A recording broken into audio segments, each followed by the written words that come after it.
अस्सलाम वालेकुम प्यारे दोस्तों। जी मैं तारिक अब्बास रैबिट फार्म से। और आज की जो हमारी वीडियो है वो है जनाब कॉलोनी सिस्टम और केज सिस्टम के हवाले से। बहुत सारे लोगों को परेशानी होती है जब वो फैंसी ब्रीड रखते हैं और वो कॉलोनी सिस्टम में रखते हैं।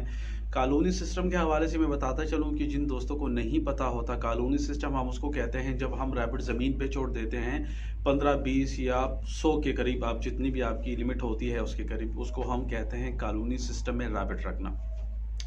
कॉलोनी सिस्टम में आप ऑब्जर्वेशन नहीं कर सकते और आप ना कमर्शियल लेवल की फार्मिंग कर सकते हैं। उसकी वजह ये है, सपोज़ कि आपने 20-25 फीमेल छोड़ी है, 3-4 मेल साथ में छोड़े हैं, तो आपको ये आइडिया नहीं होता कि जो फीमेल मैट हुई है, जो क्रॉस हुई है, वो कौन से मेल से हुई है और कब हुई है, और जो बच्चे दिए हैं उसने वो कौन सी फीमेल ने दिए हैं। तो ये सारी परेशानी के सामना जो है आपको कॉलोनी सिस्टम में करना पड़ता है।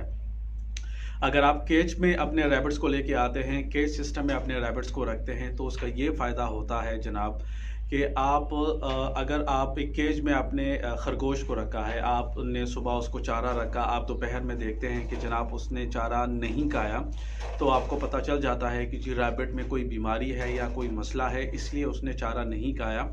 तो फौरी तौर पे आप उसकी कोई ट्रीटमेंट इलाज कर सकते हैं।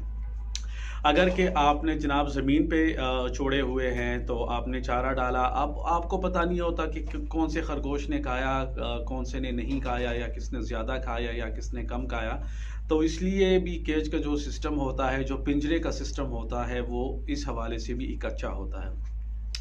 दूसरा ये कि जब आप चाहो तो आप फीमेल को मेल से मेट करवा के वो तारीख़ अपने पास लिख सकते हैं, और जब उसके 27-28 दिन पूरे होते हैं तब आपको आइडिया होता है कि यार अब इसके लिए जो है, जो एहतियाती तदाबीर होती है जब एक फ़ीमेल बच्चे देते हैं, कि आप सूखा घास उनके लिए रख देते हैं और वो ख़ुद नेस्टिंग करना शुरू कर देती हैं ब्रीडिंग बॉक्स के अंदर, जो आपने रखा हुआ होता है बॉक्स, उसमें जो वो बच्चे देते हैं।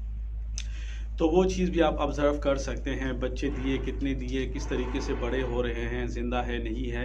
तो ये सारी चीज़ें जो है आपको केज सिस्टम में मिल सकती है और बआसानी आप उनका ख़्याल रख सकते हैं। तो इसलिए जो पिंजरे का सिस्टम है, जो केज वाला सिस्टम है, वो बेस्ट है।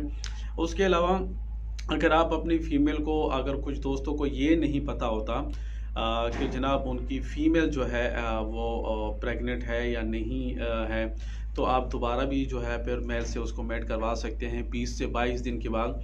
क्योंकि 20 से 22 दिन के बाद जो प्रेग्नेंट फ़ीमेल होती है, उसके जो उठने बैठने का तरीका होता है, उससे आपको आइडिया हो जाता है। लेकिन अगर आपने कॉलोनी सिस्टम में रखे हुए हैं तो उससे आपको आइडिया नहीं हो सकता। दूसरा ये सफाई के हवाले से भी, अगर आप देखें, अगर अपने ज़मीन पे रैबिट छोड़े हुए हैं तो यूरिन, मेंगनी, जो गंद वो डालते हैं उसके ऊपर वो चलते भी हैं। आपने अक्सर देखा होगा कि रैबिट आगे और पीछे वाले जो टांगे हाथ होते हैं उसको वो ज़ुबान के साथ सक कर रहे होते हैं। तो जो यूरिन या इस तरह की जो और गंदगी लगी होती है वो भी उनके अंदर चली जाती है, उससे भी बहुत सारे प्रॉब्लम्स होते हैं, बहुत सारे मसले मसाइल हो सकते हैं। केज के सिस्टम में ये नहीं होता। आपको ये पीछे केज नज़र आ रहा होगा, यहाँ पे तकरीबन 5 इंच का हमने स्पेस रखा है और उसके नीचे ये ट्रे लगा हुआ है। ऊपर से जितना गंद गिरेगा वो ट्रे के ऊपर आएगा। हम ट्रे निकाल के धो के सुखा के वापस ट्रे रख देते हैं ना। रैबिट के जो वूल होते हैं, बाल होते हैं, वो भी ख़राब नहीं होती और वो बीमारी से भी बच जाते हैं।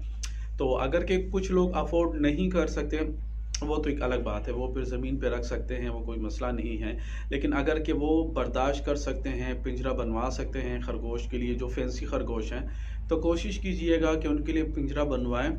उससे आपके रैबिट बहुत सारी बीमारियों से जो है वो बच सकते हैं। उम्मीद करता हूँ इस वीडियो से कुछ ना कुछ सीखने को आप दोस्तों को मिला होगा। मुझे इजाज़त दीजिएगा। अल्लाह हाफ़िज़।